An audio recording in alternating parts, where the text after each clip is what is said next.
Omaly no tanterahana teny amin'ny ministeran'ny raharaha-mbahiny ny lanonana fampiarabana noho ny taona vaovao ho an'ireo maso ivovahiny ny asa somona teto Madagasikara, fotoana izay nilazan'ny minisitra tompon'andraikitra ny fanamby ara-diplomatika ho tanterahan'i Madagasikara ao anatin'ity taona 2024 ity. Fotoan-dehibe ho an'ny firenena malagasy ny 2024 izay natontosana ny fifidianana. Nambaran'ny ministra ny raharaha-mbahiny malagasy fa ny ampahomby ny fifidianana dia fisian'ny filaminana ary ny fitoniana ary ny fitohizan'ny fampandrosoana izay efa natomboka. Afapetraka amin'ny toerana izay tokony misy azy Madagasikara raha misaha ny fiaraha-miasa amin'ny firenena namana sy ny organisation internationale manerana amin'izao tontolo izao.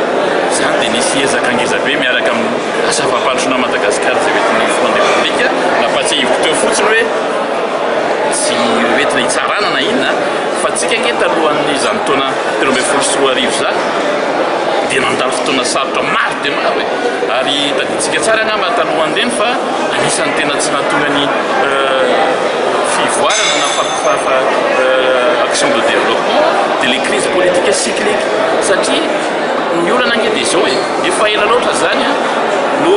les panneaux politiques tsy miteny an'rana na ranona fa le fomba fanaovana politika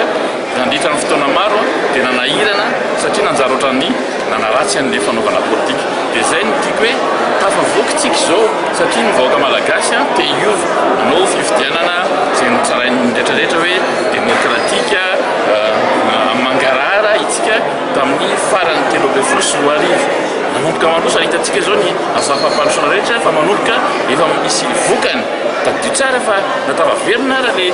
confiance an'ny communauté internationale fa nanomboka tamin'ny volana juillet 2016 nge vao tena afaka tena hoe hita le